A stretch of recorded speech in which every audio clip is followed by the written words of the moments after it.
ఆదికాండము 3వ అధ్యాయము.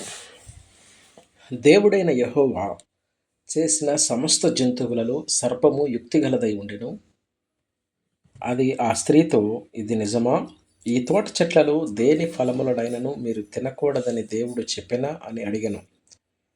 అందుకు స్త్రీ, ఈ తోట చెట్ల ఫలములను మేము తినవచ్చును, అయితే తోట మధ్యనున్న చెట్టు ఫలములను గూర్చి దేవుడు మీరు చావకుండునట్లు వాటిని తినకూడదనియు వాటిని ముట్టకూడదనియు చెప్పినని సర్పముతో అనెను.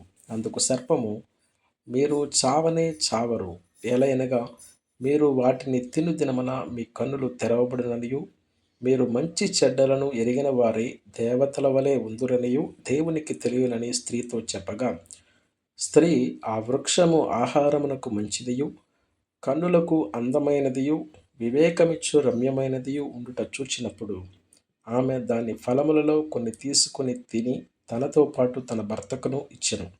అతడు కూడా తినెను. అప్పుడు వారిద్దరు కన్నులు తెరవబడెను. వారు తాము దిగంబరులమని తెలుసుకుని అంజూరపు ఆకులు కుట్టి తమకు కచ్చడములను చేసుకునిరి.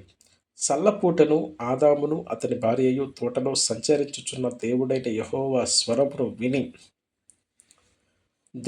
యెహోవా ఎదుటికి రాకుండా తోట చెట్ల మధ్య దాగుకొనగా, దేవుడైన యెహోవా ఆదామును పిలిచి, నీవు ఎక్కడ ఉన్నావు అనెను. అందుకు అతడు, నేను తోటలో నీ స్వరము వినినప్పుడు దిగంబరునిగా ఉంటిని గనుక భయపడి దాగుకొంటిని అనెను. అందుకు ఆయన, నీవు దిగంబరివి అని నీకు తెలిపిన వాడెవడు? నీవు తినకూడదని నేను నీకాజ్ఞాపించిన వృక్షఫలములు తింటివా అని అడిగెను. అందుకు ఆదాము, నాతో ఉండుటకు నీవు నాకిచ్చిన ఈ స్త్రీయే ఆ వృక్ష ఫలములు కొన్ని నాకియ్యగా నేను తింటిని అనెను.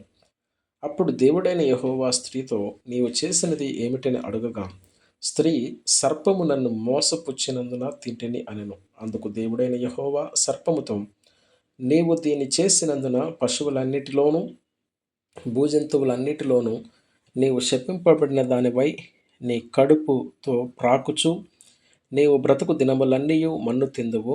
మరియు నీకును స్త్రీకిని నీ సంతానమునకును ఆమె సంతానమునకు వైరము కలుగజేసేదను. అది నిన్ను తల మీద కొట్టును, నీవు దానిని మడి మీద కొట్టుదు అని చెప్పెను.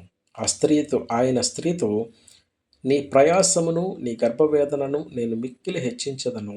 వేదనతో పిల్లలను కందువు. నీ భర్త ఎడల నీకు వాంఛ కలుగును, అతడు నిన్ను ఏలునని చెప్పెను. ఆయన ఆదాముతో, నీవు నీ భార్య మాట విని తినవద్దని నేను నీకాజ్ఞాపించిన వృక్షఫలములు తింటివి గనుక నీ నిమిత్తము నేల శపింపబడి ఉన్నది. ప్రయాసముతోనే నీవు బ్రతుకు దినములన్నీయు దాని పంటను తిందువు. అది ముండ్ల తుప్పలను గచ్చపొదలను నీకు మొలిపించును. పొలములోని పంట తిందువు. నీవు నేలకు తిరిగి చేరు వరకు నీ ముఖపు చెమట కార్చి ఆహారము తిందువు. ఎలయనగా నేల నుండి నీవు తీయబడితివి, నీవు మన్నే కనుక తిరిగి మన్నైపోదువని చెప్పెను. ఆదాము తన భార్యకు హవ్వ అని పేరు పెట్టెను. ఏలయనగా ఆమె జీవము గల ప్రతి వానికిని తల్లి. దేవుడైన యెహోవా ఆదామునకు అతని భార్యకును చర్మపు చొక్కాయలను చేయించి వారిని తొడిగించెను. అప్పుడు దేవుడైన యెహోవా, ఇదిగో, మంచి చెడ్డలను ఎరుగునట్లు ఆదాము మనలో ఒకని వంట వాడాయను. కాబట్టి అతడు ఒకవేళ తన చెయ్యి చాచి జీవవృక్ష ఫలమును కూడా తీసుకొని తిని నిరంతరము జీవించునేమో అని దేవుడైన యెహోవా అతడు ఏ నేల నుండి తీయబడెనో దాని సేద్యపరుచుటకు ఏదెను తోటలో నుండి అతని పంపివేశెను. అప్పుడు ఆయన ఆదామును వెళ్ళగొట్టి ఏదెను తోటకు తూర్పు దిక్కున కెరూబులను జీవవృక్షమునకు పోవు మార్గమును కాచుటకు ఇటు అటు తిరుగుచున్న ఖడ్గజ్వాలను నిలువబెట్టెను.